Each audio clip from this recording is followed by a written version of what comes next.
फरीदाबाद जीवन नगर भाग 2 में भारत के रत्न संविधान के निर्माता डॉक्टर भीमराव अम्बेडकर जयंती मनाई गई। इस उपलक्ष्य में मौके पर पहुंचे मुख्य अतिथि समाज सेवी सुधीर डागर, राकेश कुमार चंडालिया, प्रेम मलिक, बलजीत डागर। वहीं समाज सेवी सुधीर डागर ने लोगों को संबोधित किया और साथ ही लोगों से कहा कि डॉक्टर भीमराव अम्बेडकर जी ने समाज में कमजोर, मजदूर और महिलाओं के लिए सशक्त बनाने के लिए उन्होंने लंबी लड़ाई लड़ी और निचले तबके लोगों को समानता अधिकार दिलाया। वहीं अपना पूरा जीवन समर्पित कर दिया। बुलाने के बाद में बोला भाई ऐसा है, आप आईएएस बन गए हो, आईएएस बहुत बड़ा अफसर होता है।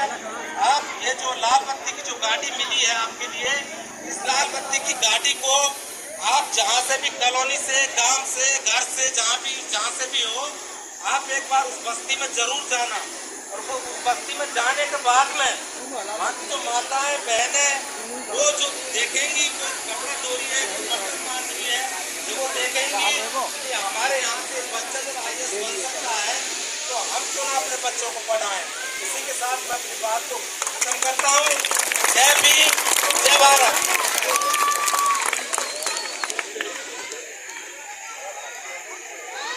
जय भीम।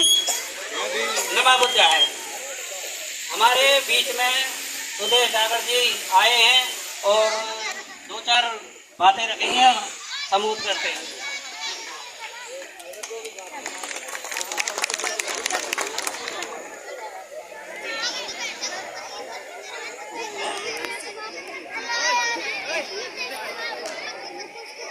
जीवन नगर भाग 2 पूरी सरदारी, साथ में मेरी मातृशक्ति, मेरे नौजवान साथी विजेंद्र भाई और वीरेंद्र भाई की टीम के सभी लोगों को मैं शीश झुकाकर सबको प्रणाम करता हूं, राम राम करता हूं। जय भीम, जय भारत। मेरे से पहले ऑलरेडी दो भाइयों ने बहुत बोला है डॉक्टर भीमराव अम्बेडकर जी के लिए। मैं ज़्यादा कुछ ना बोलते हुए दो चार शब्द ही अपने रखूँगा। आज बड़े ही हर्षोल्लास का दिन है। डॉक्टर भीमराव अम्बेडकर जी की आज 132वीं जयंती है। जब तक ये संसार रहेगा हम इसी तरह डॉक्टर भीमराव अम्बेडकर जी की जयंती ऐसे ही इसी हर्षोल्लास से मनाते रहेंगे।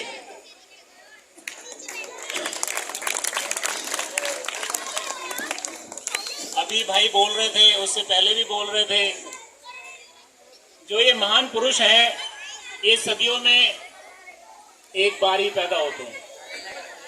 इन्होंने इतना कुछ किया है भारत देश के लिए, वो अपने आप में एक जीती जाती कहानी है।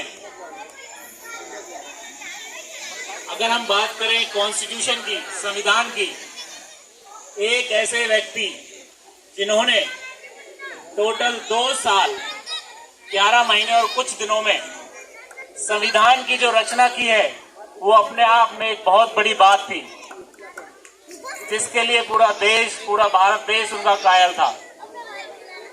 साथ ही उन्होंने बहुत सारे सामाजिक बदलाव किए, लोगों में समानता, एकता, संगठित रहने की, ये सारी चीजें, लोगों को जोड़ने की सारी बातें अपने हिसाब से और तरीके से लोगों तक पहुंचाई। लेकिन कहीं ना कहीं आज भी हम डॉक्टर भीमराव अम्बेडकर जी की कही हुई बातों से बहुत पीछे हैं। आज हमारे पास है तो सब कुछ, लेकिन सब कुछ होने के बावजूद भी कुछ नहीं है। हमारे पास शिक्षा का अभी भी बहुत बड़ा अभाव है। मुझे याद आता है कानून मंत्री रहते हुए, जब डॉक्टर भीमराव अम्बेडकर जी कानून मंत्री थे, उससे पहले भी महिलाओं को शिक्षा का कोई अधिकार नहीं था।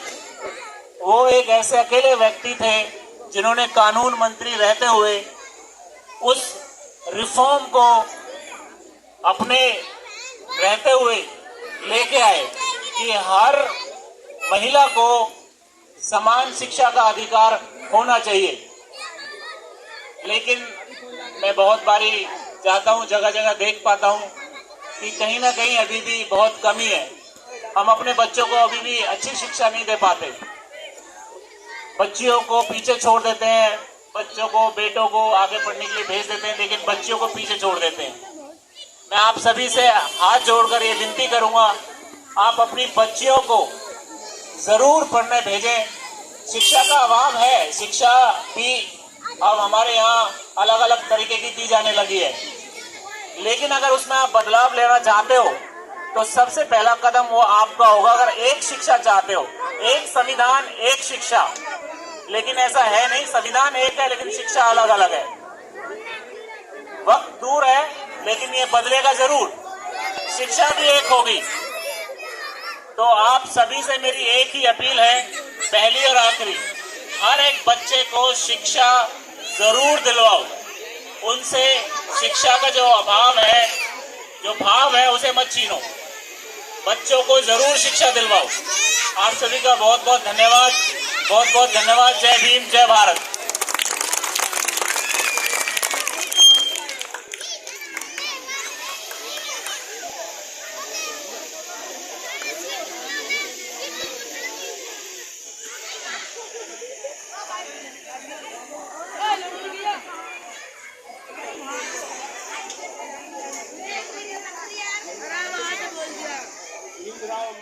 जी का हम बहुत बहुत धन्यवाद करते हैं कि वो हर साल बाबा साहब की जयंती इसी प्रकार बनाते रहे।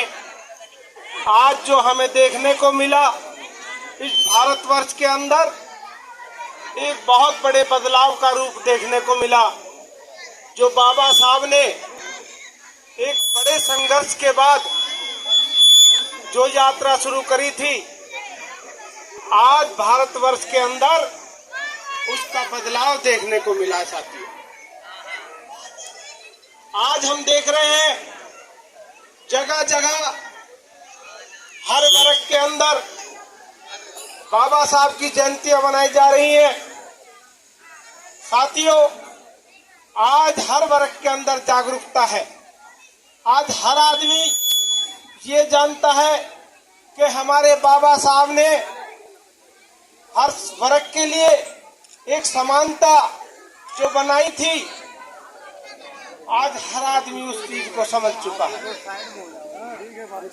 हम ये जानते हैं मनुस्मृति के अनुसार महिलाओं को पैर की जूती समझा जाता था और महिलाओं को पढ़ने और लिखने से वंचित किया जाता था। और जो हमारी एक गरीब दबे कुचले लोग थे, जो यहाँ के मूल निवासी थे, उनको वंचित रखा गया पढ़ाई से। जो बाहर से आर्य लोग आए थे, उन्होंने शासक चल करके एक ऐसी पीड़ा हमारे समाज के ऊपर, एक गरीब तबके के ऊपर जो उन्होंने की, बाबा साहब ने आकर के इतने बड़े संघर्षों के साथ, आप यकीन नहीं करोगे कि जब हम स्कूल में पढ़ते थे तो जब हमारे साथ भी भेदभाव हुआ करता था, जब हमारे साथ भेदभाव हुआ करता था, एक भीमराव अंबेडकर बाबा साहब उस ऐसे समय में जब पढ़ाई कर रहे थे, स्कूल के पीछे, अभी भाई साहब बता रहे थे, स्कूल के पीछे उन्होंने पढ़ाई की। अब आप ये लगाओ कि आज की डेट में भी इतना बड़ा भेदभाव है कि हमारे लोगों को मंदिर में नहीं चढ़ने दिया जाता। घोड़ी पे अगर बारात निकल रही है, बाजे बाजे गांव में, घोड़ी पे नहीं चढ़ने दिया जाता, तो उस टाइम क्या रहा होगा। इतना बड़ा संघर्ष बाबा साहब ने किया। और मेरे ख्याल में तो आप लोग नहीं जानते होंगे कि भारतवर्ष के अंदर जो पढ़ी लिखी महिला थी, कितने लोग जानते हैं जो सबसे पहले जो पढ़ी लिखी महिला थी भारतवर्ष के अंदर, जो सबसे पहले पढ़ी लिखी महिला बनी, वो कौन थी? कितने लोग जानते हैं? हाथ उठा के बताएं भाई। सभी लोगों को नहीं पता। बाबा साहब जो फूले थे, उन्होंने सावित्रीबाई फूले को पढ़ाया, उनको शिक्षित बनाया, और शिक्षित बना करके भारतवर्ष की पहली महिला अध्यापक बनी थी। साथियों, मैं ये कहना चाहता हूं। और उस सावित्री बाई फुले ने हर महिला को पढ़ने का अधिकार दिया और हर महिला पर वर्क करा। और आज जो हमारी महिलाएं, हमारी बहन बेटी जो पढ़ रही है, ये आज सावित्री बाई फुले जी की देन है। और जो बाबा साहब की जो कलम चली, आज उसकी देन है। और जितेंद्र भाई का हम धन्यवाद करते हैं बार बार कि इस पीड़ा को, जो पीड़ा आपने उठा रखी है, उसको लंबे रास्ते तक लेकर के जाएं। जो बाबा साहब ने कहा था, शिक्षित बनो, संगठित रहो, संघर्ष करो। शिक्षा बहुत जरूरी है साथियों। शिक्षा उस शेरनी का दूध है, जो भी पढ़ेगा वो दहाड़ेगा।